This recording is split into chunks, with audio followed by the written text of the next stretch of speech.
In this presentation, we're going to adjust the beginning balances within the equity section of our balance sheet. In other words, we've entered our beginning balances for the assets and liabilities. They're washing out into the equity section. That's going to be the other side of things. Now we're going to look at the types of accounts within the equity section and see if we need to do any adjustments within them. So let's get into it with Intuit's QuickBooks Online. Here we are in our Get Great Guitars file. We're going to go to our reports first. So we're going to go to the reports down below. We're going to be looking at our favorite report first, that being, of course, the balance sheet report. So it's going to be up here in the favorites. We're going to be opening up the balance sheet. Going to scroll back up top, change the dates up top from 01/01/20 to 12/31/20. Then we'll run that report. We're going to run that report. Then I'm going to make this a little bit larger, holding down Control, scrolling up till we're at the 125%.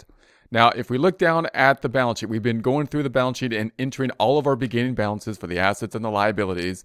And we know that the other side went somewhere, some way or another, to the equity section. Either QuickBooks put the other side to an income account or an expense account, and therefore it would be on the profit and loss report, which then would flow over to the equity section on the balance sheet to the retained earnings account, or QuickBooks put it directly into this opening balance account.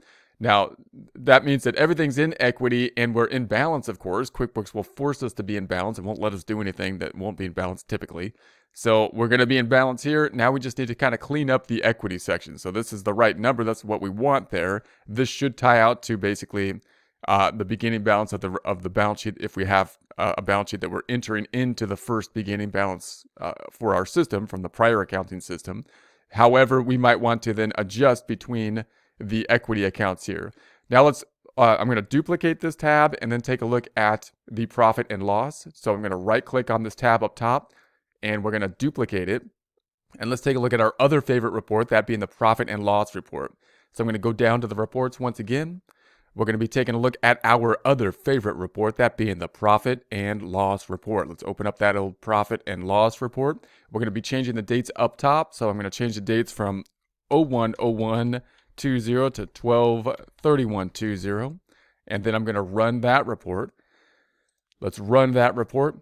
Nothing's there. All right, and that's what we want. We don't want anything in 2020 into this report because this is the timing report. This is the report that closes out to the balance sheet at the end of the time period. So there's nothing here, and that's what we want. Now, if I look at the prior period, just as a reminder, if I look at the prior period, because we entered everything as of 01, well, I could do the whole year, 01/01/19 to 12/31/19. We entered everything in there as of 12/31/19 and run that report. We do have something in there. We have the sales, we have the expenses, we have miscellaneous expenses here. So, and we have, the net income of 5,500. That's kind of messy. We don't want that. But the point is that if you want to look at something for any period before the cutoff that we're entering the data in at, and that's going to be, January 1st, 2020, then you shouldn't be looking at this QuickBooks file. You should be looking at the prior file. Anything that QuickBooks does that kind of throws it into the temporary accounts in the profit and loss, as long as it's in the period prior year, that's okay, because then it'll roll forward to the balance sheet into retained earnings, and as long as that happens before the cutoff date that we're going to start in the beginning balance, that's okay. So just one more review on that. If I go back to the balance sheet then, and if I was to change the date to, and just note the equity section down here, we have currently nothing in net income and everything's in retained earnings. If we scroll back up top and I change the dates up top from 01/01/19 to 12/31/19, and run that report, we in essence have the same numbers because we haven't entered anything as of 2020 here. Everything is just a permanent account in the balance sheet. But in the equity section down here, you'll note that net income number is now in net income. And that's just showing that it's on the income statement. That's what's on the current income statement. There's nothing in the current income statement for 2020, so we're fine. So if I go back up top again and I change this to 2020 and 2020 to 12/31/2020 and run that report, then again I go back down here and now everything's rolled into retained earnings as it should.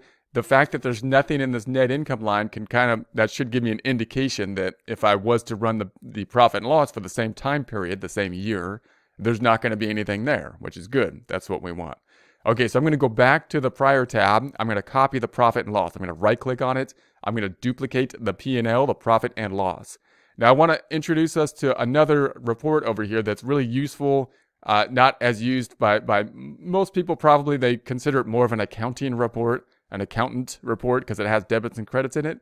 But it's really a useful report, and that's going to be the trial balance report, because it's basically a list of accounts and balances within them. And it's a lot. It has, in other words, both the profit and loss and the balance sheet on it and the totals in it without all the subtotals. So, it's a lot shorter of a report. So it's really useful to use, even if you don't understand debits and credits. It's probably still, it's still useful to use. So I'm going to go to the reports down here. And the grouping, like I say, I'm going to make this a little bit smaller. I'm holding down Control and going back to 100. I think they put it all the way down I know they put it all the way down in the accounting reports down here. So I'm going to scroll all the way down to the employees for my accountant, and all the way down at the bottom, they have the trial balance, as if it's like the report that no one ever uses, which, it's kind of like the most important report. It's the easiest, and anyway, shouldn't be at the bottom, I feel kind of like. Anyway, so we're going to open up the trial balance, and we're going to open this up, and it's going to be 01/01/20 to 12/31/20, and then we're going to run that report. I'm going to hold down Control and make this a little bit larger again, and let's make it to 125, close the hamburger. Now, look how much easier this is to see. This is basically the profit and loss put together. And now, again, I know it has the debits and credits in it, but just even if you don't know debits and credits, we've got all the accounts listed out, and we've got the amounts in them in each account. And that's the whole balance sheet and income statement. And if I go to the balance sheet and income statement and look at that, look how much longer this is. Look how long this balance sheet is. Right, this huge balance sheet. Why is it so long? Well, because we got all these subtotals. This is in the assets, and then it's in the current assets, and then it's in the bank accounts, and then here's finally the first account, right? And then there's the total bank accounts, and then we have the sub account, or the subcategory of accounts receivable, and then accounts receivable, and then the total in accounts receivable, and then the other current assets, and then there's the actual account and other current assets, and then total other current assets, and then the total current assets. And then the other category of the fixed assets, in which there's machinery and equipment, and there's the actual account, and then there's the total for machinery and equipment. So really, how many assets do we have up here in the balance sheet? 1, 2, 3, 4, and I got to scroll down just to get through 4 accounts, basically, because of all the subtotals. And then I got to jump over to the P&L, and I have the same kind of thing. There's only 2 accounts and the whole P&L, thing. And this is for 2019, of course. If I go to 2020, there's nothing there right now. But in any case, it's a lot longer to look at this report. If you go to the trial balance, and if I just want to see the account totals, like if I did something to the checking account, I can jump right to the trial balance and I can see the checking account. I can see all the accounts in one place. And if I have a transaction that goes to both cash and, say, an expense account, then I don't have to open the P&L and the balance sheet and then scroll through both of them with a ton of accounts. I can go to the trial balance, which has those two, and I can basically do the same kind of drill down or zoom function within the trial balance. So I'll try to use the trial balance from time to time. Some people I think it's preferable, but some people like going to the balance sheet and the profit and loss. Either way is fine, but I'll try to give examples as we enter data more and more to the trial balance. So I'm going to copy this one. I'm going to right click on the top, and I'm going to go duplicate that. So there's our trustee trial balance. So now we got our information on the left, and we've got our open reports on the right. Now what we want to do then is basically just simply remove this amount in the opening balance equity. You'll recall that that's where QuickBooks dumped all of the other transactions. We made all of these accounts up top correct. We made these line up to our prior balance sheet basically up top, and then they dumped everything else into basically the equity. So retained earnings is okay. We just need to adjust the opening balance equity. Now you could do this with a journal entry. That'd probably be the most traditional way to do it, with a journal entry, or you can use registers as much as possible to use a register. So I'm going to try to use the registers here, because that's that way we can just do ups and downs instead of the debits and credits, and that's what QuickBooks is trying to lean towards more, so that more people can enter this data without getting to the to the debits and credits. We can think about it in terms of ups and downs. Now, this works really good if you only have 2 accounts that are affected. That works fine. But for more complicated transactions and for some transactions that use other accounts, there's just no way around using a journal entry, and you'll have to basically use debits and credits in those cases. And we'll see those, especially when we do adjusting journal entries. So, but for right now, we'll do the register. So we're going to say what we want to do is take this opening balance equity. We want to take it out of there and we want to put it into retained earnings. And we want to use retained earnings as our main account. Now, retained earnings also is the name that typically would be used by a corporation. So if you're a sole proprietor, you probably wouldn't call it, retained earnings. You'd probably call it like a capital account or equity account. So we could actually change the name of the retained earnings account if you so choose to kind of line up with the type of industry that we have, or the type of company we have, the type of business we have, which is we put in as a sole proprietor. So it might be more properly named then as basically a capital account. But really, we want to just get rid of this opening balance. That's the main thing. So to do that, I'm going to go back to our first tab. And we're going to say, let's go down to the accounting. I'm going to go to the accounting information. And I want to take a look at the general ledger. So I'm going to open up the GL. And I went to my accountant. I wanted to go to accounting. So let's go to the accounting. And then we want to look at the general ledger. Now you'll recall the general ledger is in order by account type, assets, liabilities, equity, and then the income statement. All the balance sheet accounts have registers on the right. So we can use a register kind of like the cash register you would have with your checkbook for pretty much all the balance sheet accounts. There are exceptions, including retained earnings being an exception. And then note down the income statement accounts, you can't use the register in part because they're temporary accounts. They roll over. So we can only really use them on the permanent accounts, which are going to be the balance sheet accounts. So here we need to, so whenever you use a register, if you're trying to think, I need to use a journal entry because a form doesn't work. There's no form I can do to make this adjustment out of opening balance equity. I can't use a form. Therefore, I have to use some other method, either a journal entry or a register. Now, when we enter this into the register, QuickBooks will still see it as a journal entry, because there's no form. And then if there's no form, it's got to be a journal entry. But we're going to enter it into the register in terms of a plus and minus type of format. So I can't use retained earnings because it won't let me. So I'll go to the other account that's affected. That's going to be the opening balance equity. And I'm going to go, okay, can I open up the register for opening balance equity and see what we can do within the register? So here's the register for opening balance equity. I'm going to make it a little bit smaller so we can see it all.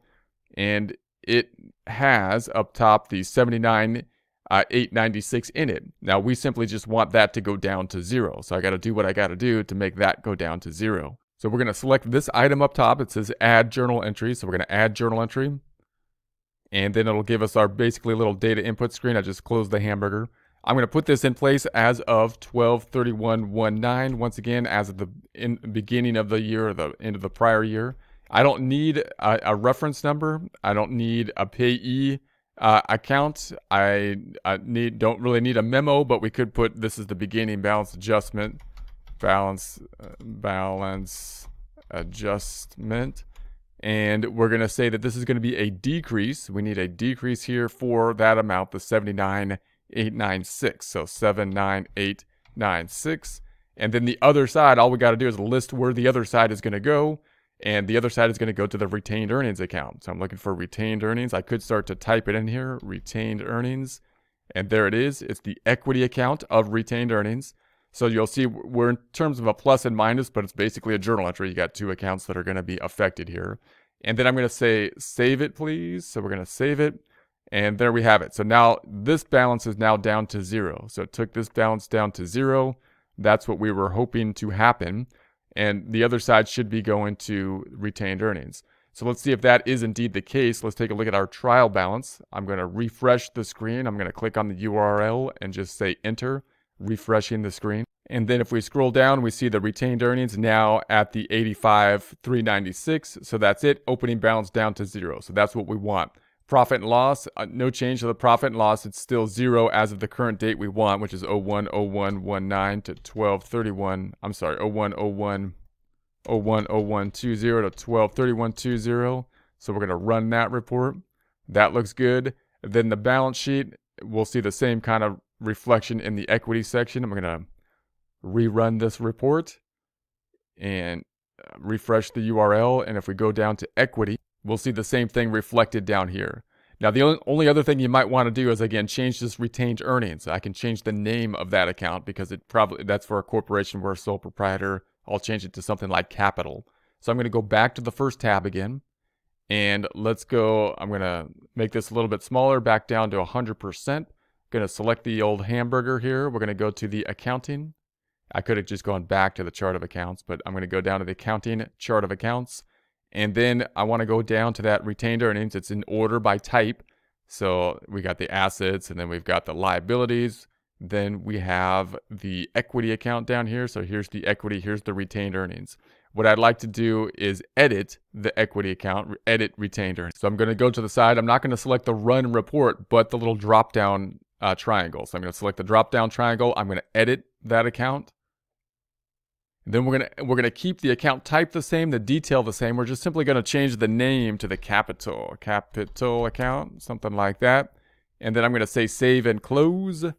So there we have it there. It's been saved and in this report. So if I go back up to the equity, we should see the capital, which is here. Now let's take a look at the trial balance. That's gonna affect the account on the trial balance. I'm gonna refresh the trial balance.